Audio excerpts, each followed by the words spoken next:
जय हिंद बच्चों, मैं शीला चौरसिया आपकी हिंदी की टीचर। बच्चों, आज मैं हिंदी में पाठ 3 बाबा के उपहार नामक पाठ आपको पढ़ाऊंगी। बच्चों, इस पाठ में हीरा बाबा नामक व्यक्ति का वर्णन किया गया है जो अपने उपहार के कारण चारों ओर प्रसिद्ध हो जाते हैं।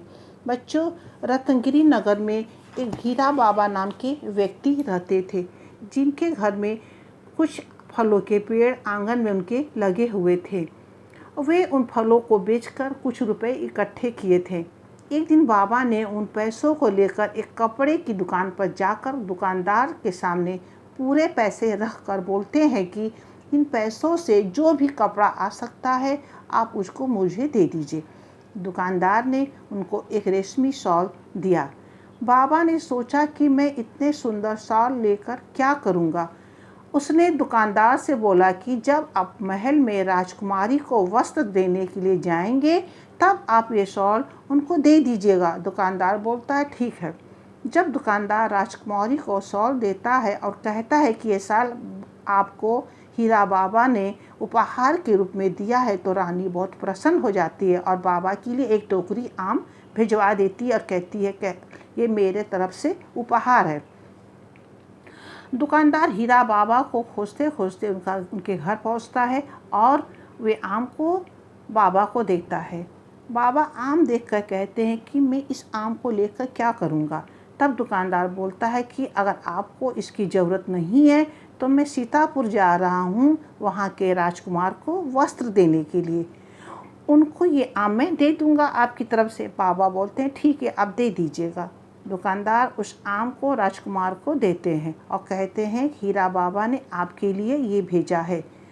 राजकुमार इतने अच्छे आम पाकर बहुत प्रसन्न होते हैं और अपना सबसे अच्छा घोड़ा बाबा को उपहार के रूप में भेज देते हैं। जब बाबा ने उस घोड़े को देखा बोले कि आप इसे मेरी तरफ से इस उपहार को राजकुमारी को दे दीजिएगा। राजकुमारी ने जब उस घोड़े को देखा तो बहुत खुश हुई और वे तुरंत दो ऊँटों पर चांदी से बने ईंट लादकर बाबा को भेजती है। बाबा को तो बच्चों रुपये पैसों से कोई लगाव नहीं था। उसने तुरंत उस ऊँट को सीतापुर के राजकुमार के पास भेज दिया। राजकुमार भी सोचने लगे ये हीरा बाबा है कौन जो मुझे इतना मूल्यवान उपहार भेजता है, उसे तो देखना चाहिए। वे तुरंत उनका पता लगाने के लिए अपने महल से निकल पड़े। बच्चों, उधर राजकुमारी भी ये सोच रही थी कि बाबा का तो पता लगाना ही चाहिए। वे भी महल से अपने निकल पड़ी। बाबा ने उन दोनों को अपनी सच्चाई को बताता है। राजकुमार राजकुमारी रत्ना को देखकर उन पर मोहित हो जाते हैं और उनसे विवाह करने का निश्चय कर लेते हैं। उनकी शादी में बाबा को मुख्य अतिथि बनाया जाता है। राजकुमार राजकुमारी बाबा को एक महल और कुछ नौकर नौकरानियां देना चाहें मगर बाबा लेने से इनकार कर दिया और वे विनम्रतापूर्वक इनकार करते हुए अपने छोटे से महल में अपने मकान में चले गए।